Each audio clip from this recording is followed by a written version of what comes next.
December 8, 1941. Imperial Japanese Navy Headquarters, Tokyo. Admiral Isoroku Yamamoto sat in silence, his face betraying none of the turmoil churning within, as staff officers congratulated themselves on the morning's surprise attack. Through the window he could see officers celebrating what they believed was a decisive victory. Yet Yamamoto, one of the few Japanese leaders who truly understood American industrial capacity, felt only dread. He had lived in America. He had walked through Detroit's automobile factories. He had seen Texas oil fields stretching to the horizon. He knew what his nation had just awakened. 6 months earlier, I can guarantee to put up a tough fight for the first 6 months, but I have absolutely no confidence as to what would happen if it went on for 2 or 3 years, Yamamoto had warned Prime Minister Fumimaro Konoye. Those words now echoed with prophetic weight. The attack on Pearl Harbor had been operationally brilliant, sinking or damaging 8 battleships and destroying nearly 200 aircraft. Yet the American aircraft carriers had escaped, and worse, Japan had unified a previously divided American public behind total war. The mathematics of defeat were already written. Yamamoto understood them even if his fellow commanders did not.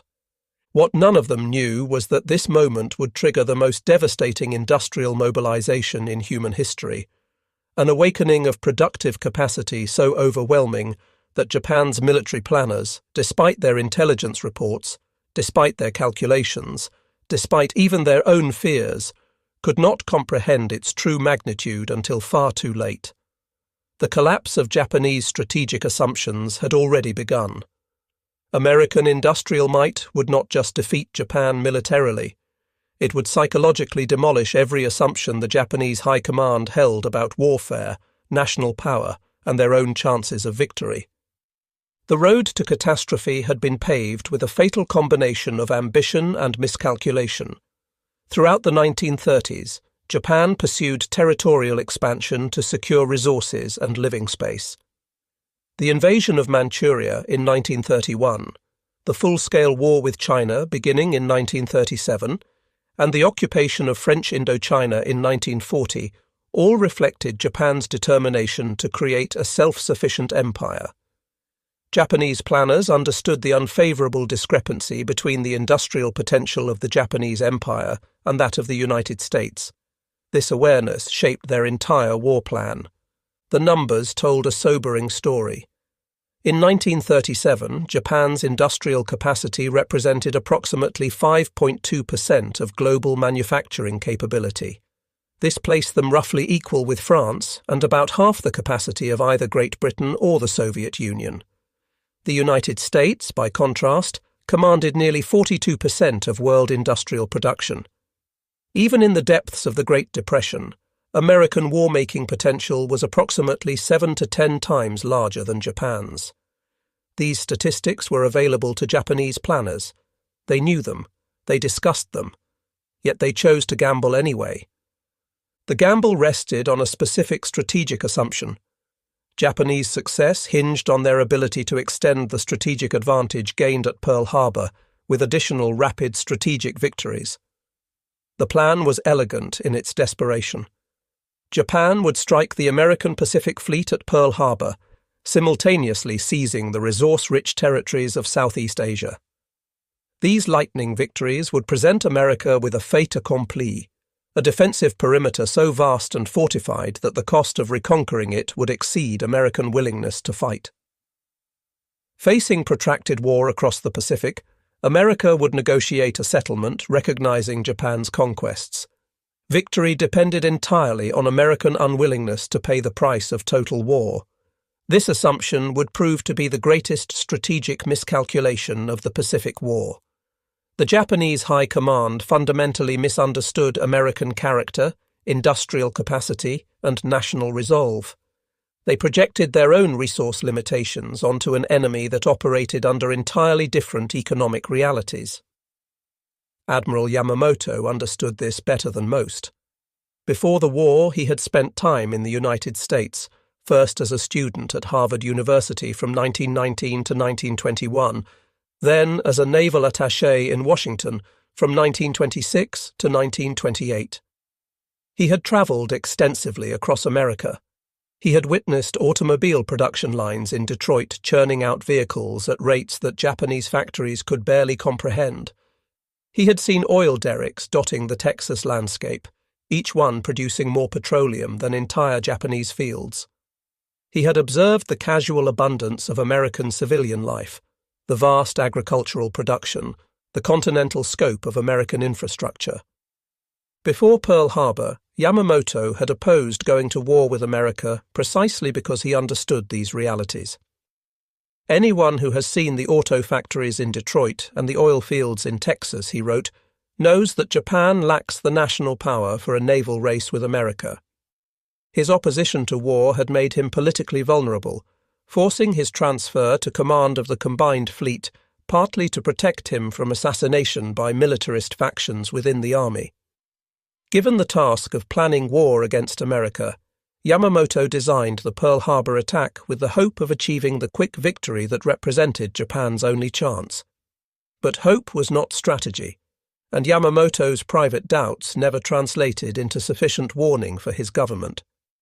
The first 6 months of the Pacific War seemed to validate Japanese strategy. The speed and scope of Japanese victories was breathtaking. Within days of Pearl Harbor, Japanese forces struck American, British, and Dutch possessions throughout the Pacific and Southeast Asia. The Philippines, Guam, Wake Island, Hong Kong, Malaya, Singapore, the Dutch East Indies. Burma all fell to Japanese arms with shocking rapidity. By March 1942, Japan controlled a vast empire stretching from the Chinese interior to the Central Pacific, from the Aleutian Islands to the approaches of Australia. The defensive perimeter was established. Raw materials, oil, rubber, tin, rice flowed to Japan. The war seemed to be proceeding according to plan. These victories created dangerous overconfidence among Japanese military leaders. The ease of conquest, the weakness of Allied resistance, and the apparent vindication of their strategy led many to believe that American industrial might had been overstated. Imperial General Headquarters in Tokyo began planning for even more ambitious operations, convinced that America lacked the will to fight back effectively. Yet even during this period of triumph, warning signs appeared for those willing to see them. The Doolittle raid on April 18, 1942, though tactically insignificant, demonstrated American determination and capabilities that should have concerned Tokyo. 16 B-25 bombers, launched from the aircraft carrier USS Hornet 650 miles from Japan, struck Tokyo, Yokohama, and other cities. The damage was minimal, but the psychological impact was profound. Japanese territory had been violated. The sacred homeland had been bombed. The raid exposed Japan's vulnerability and prompted the decision to extend the defensive perimeter further eastward, ultimately leading to the Battle of Midway.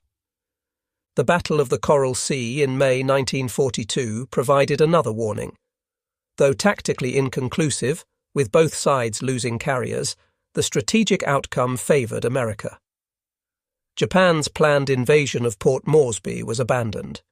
For the first time since Pearl Harbor, Japanese expansion had been checked. The battle demonstrated that American forces, even when outnumbered, could fight the Imperial Japanese Navy to a standstill. Then came Midway, June 4th through 7th, 1942. The battle that shattered Japanese naval supremacy and exposed the fatal flaws in their strategic calculations. Admiral Yamamoto had designed the Midway operation to lure the remaining American carriers into a decisive battle. Japanese intelligence believed that the carrier Yorktown, damaged at Coral Sea, was out of action. They estimated American carrier strength in the Pacific at 2 vessels. In reality, American shipyard workers at Pearl Harbor had performed near miraculous repairs, returning Yorktown to service in just 72 hours of round-the-clock work. 3 American carriers would face 4 Japanese carriers at Midway. More critically, American codebreakers had deciphered Japanese naval communications. Station Hypo at Pearl Harbor, led by Commander Joseph Rochefort, had broken enough of the Japanese JN-25 code to determine that AF, the target of Japan's planned operation, was Midway Atoll. To confirm this, the Americans had Midway send a false message in plain text reporting fresh water shortages. Japanese radio traffic soon mentioned that AF was short of fresh water. The trap was set. The battle itself unfolded with devastating speed. On the morning of June 4th, Japanese carriers Akagi, Kaga, Soryu, and Hiryu launched strikes against Midway Island itself. While their aircraft were away, American torpedo bombers from USS Enterprise, USS Hornet, and USS Yorktown attacked the Japanese fleet. The torpedo attacks were slaughtered, with 41 of 41 Devastator torpedo bombers shot down. But they drew Japanese fighters to low altitude and scattered the combat air patrol. This left the sky clear for American dive bombers. At approximately 10:22 a.m., Douglas SBD Dauntless dive bombers from Enterprise and Yorktown arrived simultaneously above the Japanese carriers. Within 5 minutes, 3 Japanese carriers, Akagi, Kaga, and Soryu, were mortally wounded, struck by bombs while their decks were crowded with fueled and armed aircraft. The fires were catastrophic. Hiryu, the 4th carrier, survived temporarily and launched strikes that crippled Yorktown. But by evening, Hiryu too was fatally damaged by American dive bombers. By June 7th, all 4 Japanese fleet carriers had sunk, along with 1 cruiser. Japan lost 3,057 men, 248 aircraft, and critically, approximately 100 trained pilots and hundreds of irreplaceable aviation mechanics and technicians. American losses were lighter: 1 carrier, 1 destroyer, 150 aircraft, and 307 men. The immediate tactical impact was clear. Japan lost the strategic initiative in the Pacific, but the deeper significance took longer to manifest. Midway exposed fundamental weaknesses in Japanese planning, training, and industrial capacity that would prove terminal. Japan entered the war with 6 large fleet carriers and 5 smaller ones. America had 3 large carriers in the Pacific at the war's start. The critical question was production capacity. How quickly could each nation replace losses? The answer would devastate Japanese strategic planning. American industrial mobilization in World War II represented the greatest sustained economic effort in human history. President Franklin D. Roosevelt, speaking to Congress less than a month after Pearl Harbor, laid out production goals that seemed fantastic even to his own advisers. 60,000 aircraft in 1942, increasing to 125,000 in 1943.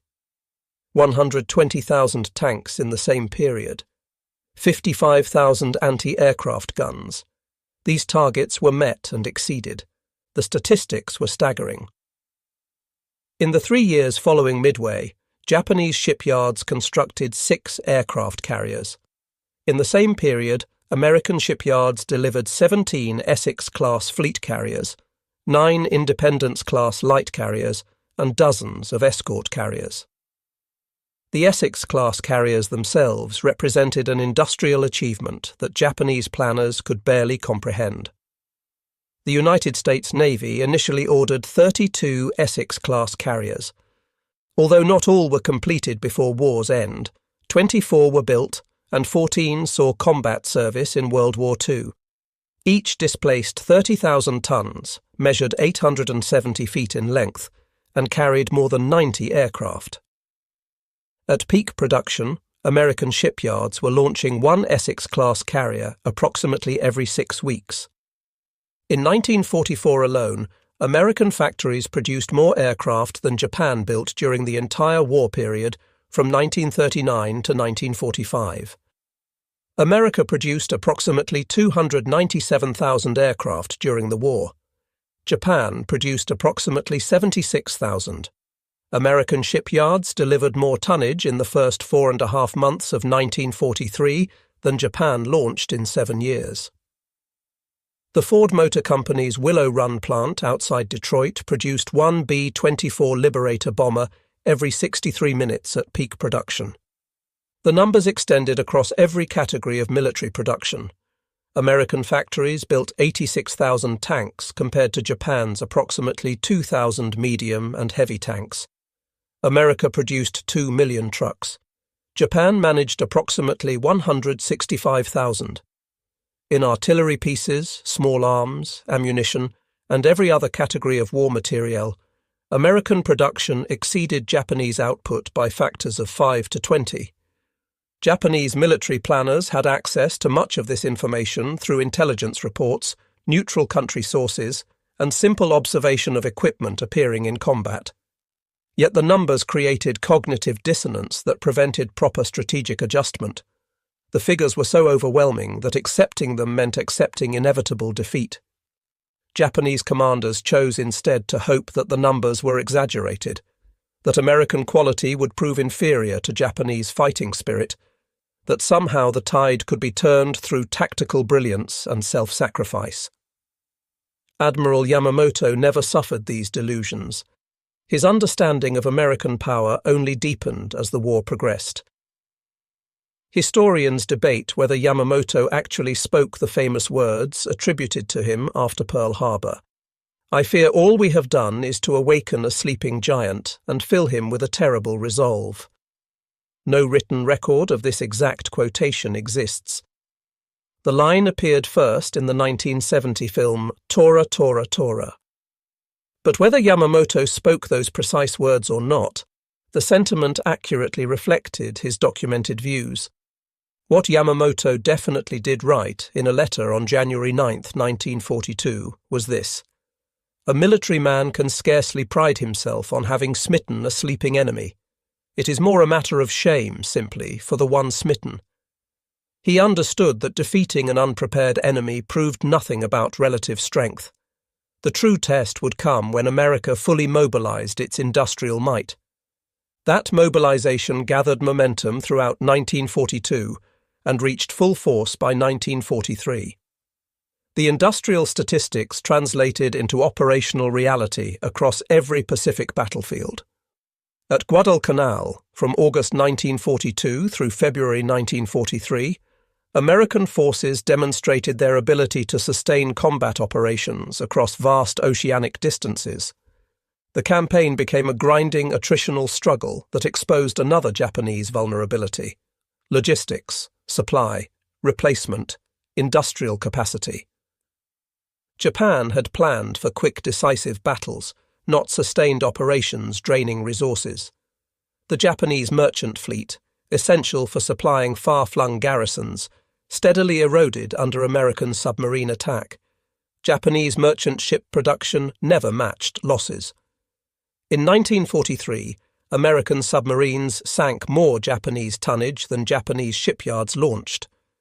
By 1944, Japan's merchant marine was in terminal decline, unable to supply captured territories or transport resources back to the home islands. Oil from the Dutch East Indies, the resource Japan had gone to war to secure, increasingly remained undelivered as tankers fell victim to American torpedoes. Japanese aircraft production illustrated similar patterns. While American factories churned out newer, better designs in massive quantities, Japanese production stagnated both in numbers and technology. The Mitsubishi A6M0 fighter, brilliant when introduced in 1940, remained in frontline service throughout the war with only minor modifications. American fighters progressed from the adequate F-4F Wildcat to the superior F-6F, Hellcat to the exceptional F-4U Corsair, each iteration outperforming its predecessor. By 1943, American fighters were demonstrably better than Japanese designs, and they appeared in numbers that overwhelmed Japanese air units. The pilot training differential compounded these advantages. America's vast educational infrastructure supported massive pilot training programs. Aviation cadets received thorough instruction in multi-engine aircraft, navigation, tactics, and gunnery. Completion rates remained high, and the pipeline of new pilots grew throughout the war. Japan's training programs, resource-constrained and casualties depleted, shortened training periods, and reduced standards. By 1944, Japanese pilots entered combat with a fraction of the flight hours their American counterparts received. Superior American aircraft flown by better-trained pilots produced predictable results. Japanese aircrew losses became unsustainable.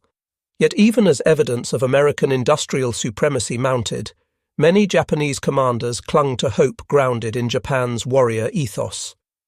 The concept of Yamato Damashi, the spirit of old Japan, suggested that superior morale and fighting spirit could overcome material disadvantages. Bushido traditions emphasized honor, sacrifice, and death before surrender.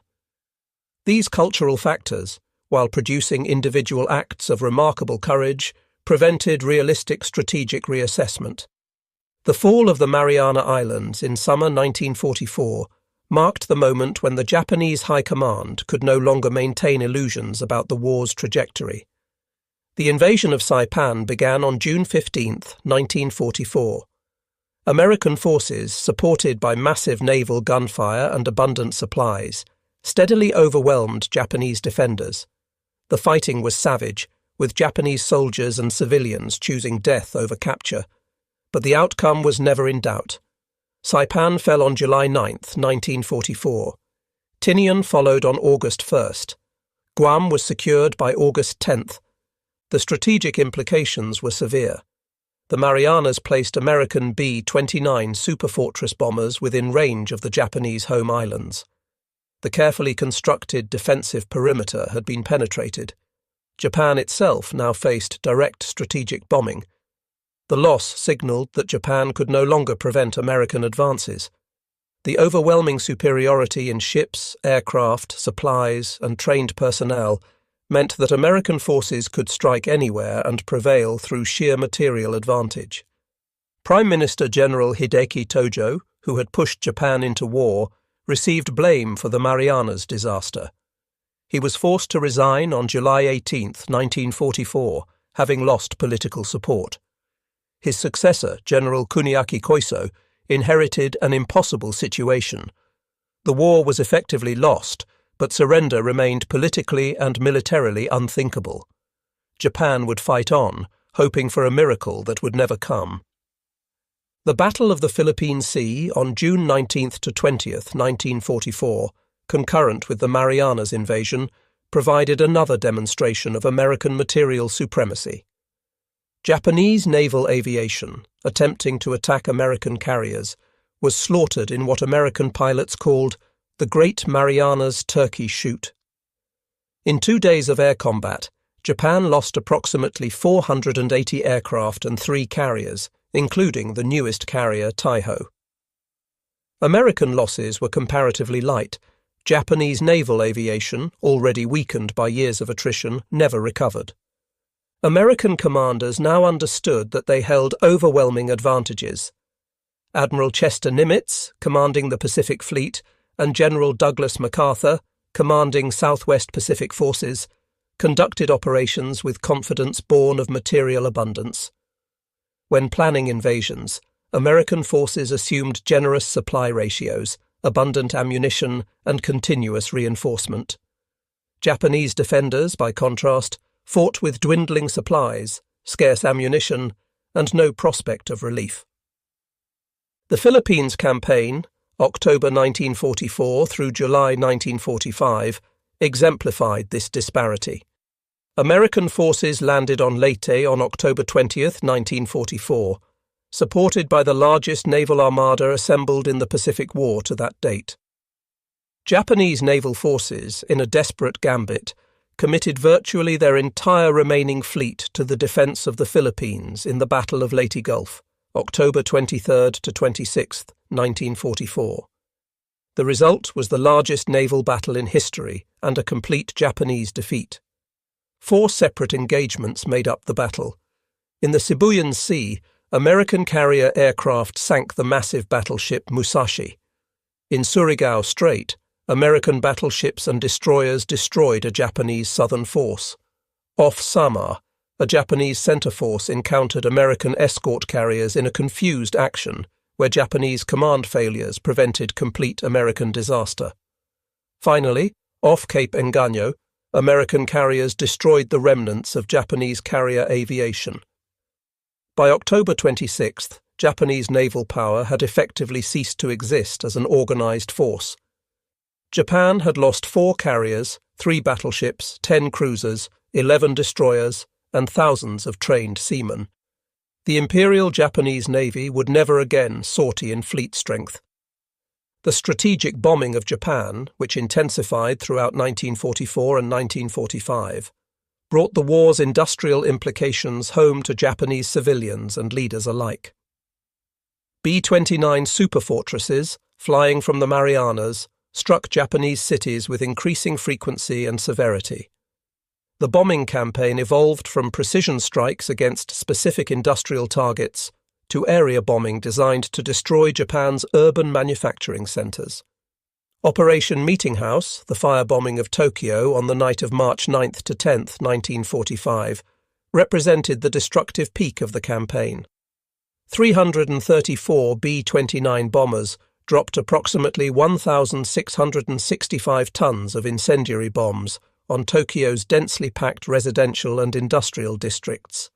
The resulting firestorm killed approximately 100,000 people, destroyed 16 square miles of the city, and left more than 1 million people homeless. It was the single most destructive air raid in human history, more deadly than either atomic bombing that would follow. The toll on Japanese cities was staggering. 66 other cities suffered similar incendiary attacks. By war's end, approximately 350,000 to 500,000 Japanese civilians had died in the strategic bombing campaign. Major industrial cities were reduced to ash. Yet even this destruction did not break Japanese will to resist. The military government, dominated by army officers committed to fighting to national extinction, refused to consider surrender. Emperor Hirohito, traditionally remaining above political and military decisions, became increasingly concerned as the true situation became clear. The emperor was regularly briefed on the war's progress. By early 1945, he understood that Japan faced defeat. Yet the emperor's constitutional position and the political strength of the army prevented him from directly ordering surrender.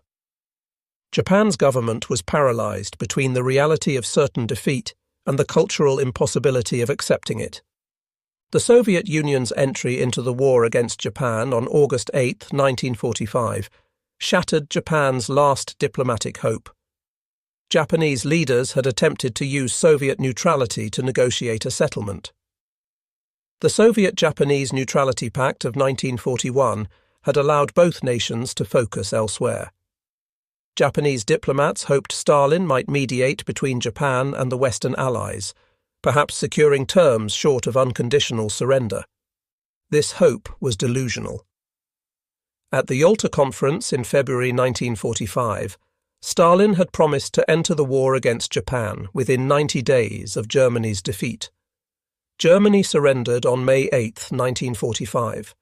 On August 8, exactly 90 days later, the Soviet Union declared war on Japan. Soviet forces invaded Manchuria with overwhelming strength, crushing Japanese armies that had been stripped of resources to defend the home islands. In 1 week, Soviet forces overran Japanese positions that had taken years to construct. The Kwantung Army, once Japan's most formidable formation, disintegrated under Soviet assault. The Soviet invasion meant Japan now faced enemies on all fronts with no prospect of diplomatic escape. Yet even this catastrophe did not immediately produce surrender. The Japanese government, particularly the army leadership, proposed continuing the war through national suicide, inflicting such casualties on American invasion forces that favourable peace terms might still be secured. This fantasy persisted even after atomic bombs destroyed Hiroshima on August 6th and Nagasaki on August 9th. The bombs killed approximately 130,000 people initially, with tens of thousands dying later from radiation effects. Yet within Japan's military government, army hardliners argued that surrender remained dishonourable. Only Emperor Hirohito's personal intervention, breaking with constitutional precedent, forced Japan's capitulation. On August 15, 1945, the emperor's recorded voice broadcast surrender to the Japanese people. It was the first time most Japanese had heard their emperor speak. His words carefully avoided the term surrender, instead announcing that the war situation has developed not necessarily to Japan's advantage. The announcement stunned a population that had been told Japan was winning. The reality of defeat, suddenly acknowledged, shattered the propaganda that had sustained Japanese morale. General Douglas MacArthur, appointed Supreme Commander for the Allied powers, oversaw Japan's occupation and reconstruction. The occupation exposed Japanese people directly to American material abundance and organizational efficiency. American soldiers arrived with equipment, supplies, and resources that Japanese civilians had never imagined existed. For Japanese military leaders, post-war interrogation and war crimes trials forced painful acknowledgement of their failures. Former Prime Minister Hideki Tojo, on trial for war crimes, was forced to admit that Japan had underestimated American industrial capacity. "We did not adequately understand the American potential," he testified. This represented extraordinary admission from a man who had led Japan into war. Post-war interrogations of Japanese military personnel revealed systematic failures in understanding American military capabilities beyond simple production statistics. Japanese planners had failed to grasp American logistics capabilities, the ability to project power across vast oceanic distances while maintaining adequate supply. They had underestimated American technological innovation. Most critically, they had failed to understand that American military doctrine emphasized material advantage rather than warrior spirit. Vice Admiral Chuichi Nagumo, who had commanded the carrier striking force at Pearl Harbor and Midway, died by suicide during the Battle of Saipan in July 1944. But his staff officers survived to testify about Japanese planning assumptions. They acknowledged that Japanese intelligence had provided accurate information about American industrial production.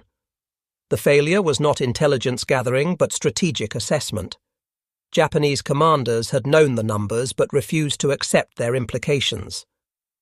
Post-war analysis by both Japanese and American historians identified the core of Japan's strategic failure. Japan had gambled on a short war because Japanese leaders understood they could not win a long one. But the gamble rested on assumptions about American psychology that proved completely wrong. Japanese planners believed Americans were soft, decadent, divided, and unwilling to endure hardship. Pearl Harbor would shock them into accepting Japanese hegemony in Asia. Instead, Pearl Harbor unified American society behind total war. The attack transformed American industrial might from potential to kinetic. Roosevelt's production goals, which had seemed fantastic in December 1941, were met and exceeded because American industry, labor, and agriculture fully mobilized. Women entered factories in massive numbers. Agricultural productivity increased through mechanization. Raw material extraction expanded dramatically.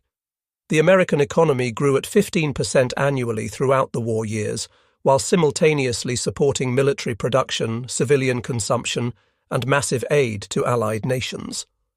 The contrast with Japan was stark. Japan's economy, far smaller to begin with, faced crippling constraints. American submarine warfare devastated Japan's merchant fleet, cutting off resources from conquered territories. Strategic bombing destroyed urban manufacturing. The blockade reduced Japanese industrial output through raw material shortages. By 1945, Japanese aircraft production had declined to approximately 150 aircraft per month. American production exceeded 8,000 monthly. Japanese soldiers faced ammunition shortages, while American forces had ammunition to waste. Japanese civilians starved while American servicemen ate abundantly. Several former Japanese officers, in memoirs and interviews decades after the war, offered frank assessments of their strategic failures. Admiral Soemu Toyoda, last commander of the combined fleet, wrote in his 1950 memoirs that Japan had fought a war it could not win from the beginning. "We understood American material superiority intellectually, but we did not grasp its implications emotionally. We believed spirit could overcome matter. This was our fundamental error. Mitsumasa Yonai, who served as Prime Minister and Navy Minister at various times during the war, told interrogators in 1945 that Japanese naval officers had warned civilian leaders that war with America was unwinnable. These warnings were ignored by army leaders who controlled government policy. Saburo Sakai, Japan's leading surviving fighter ace with 64 confirmed victories, wrote extensively after the war about the declining quality of Japanese pilots and aircraft as the conflict progressed.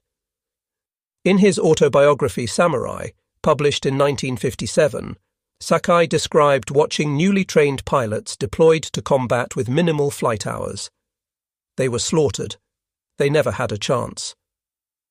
By 1944, we veteran pilots knew we were losing.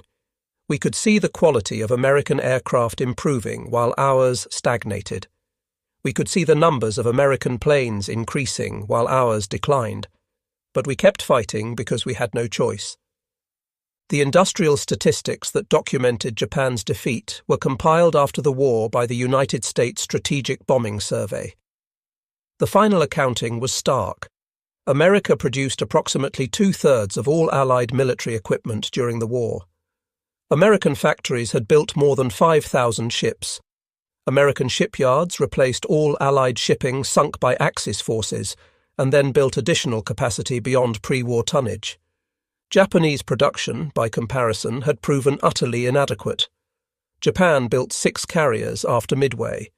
America built 122 carriers of all types. Japan produced 76,000 aircraft total. America produced nearly 300,000. Japan built approximately 165,000 trucks. America built 2 million. In steel production, oil refining, aluminum fabrication, electronics, and every other category of industrial output, American production exceeded Japanese capacity by factors of 10 to 20. The human cost of Japan's miscalculation was staggering. Approximately 2,800,000 Japanese military personnel died in the war. Between 500,000 and 1 million Japanese civilians died from bombing, starvation, and war-related causes. These casualties occurred in a war that Japanese leaders had initiated while understanding it was unwinnable. For the Japanese High Command, the moment of true realization came at different times for different individuals. Some, like Yamamoto, understood from the beginning. Others maintained delusions until Saipan fell, or Leyte Gulf, or the atomic bombings. But eventually, all confronted the same inescapable truth. In the decades after the war, as Japan rebuilt and eventually became the world's second-largest economy by the 1980s, the lessons of 1941 to 1945 shaped Japanese thinking about power, prosperity, and international relations. Modern Japan achieved far greater success through trade and industry than it ever gained through military conquest. The industrial capacity that Japanese leaders in the 1930s sought to seize through force was ultimately developed through peaceful enterprise. The story of Japan's High Command finally realizing America's true power is ultimately a cautionary tale about the dangers of strategic self-deception. Information was available, warnings were given, evidence accumulated. Yet institutional momentum, cultural biases, and political constraints prevented rational strategic reassessment until defeat became undeniable. For individual Japanese officers, the realization came through different experiences at different times. Some witnessed it in the avalanche of American aircraft. Others saw it in the endless supplies supporting American advances. Some understood when their own forces went hungry while American prisoners ate abundantly. Others comprehended only when B-29s turned their cities to ash. America's industrial capacity was not propaganda. It was not exaggeration.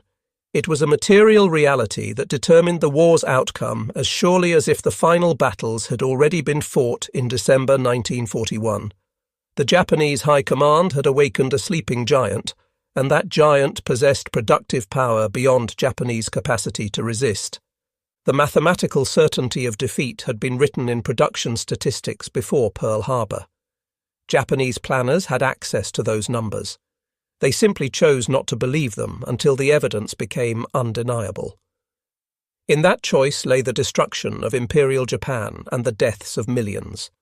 The price of strategic delusion, paid in full by August 1945, served as history's most expensive lesson in the relationship between industrial power and military outcome.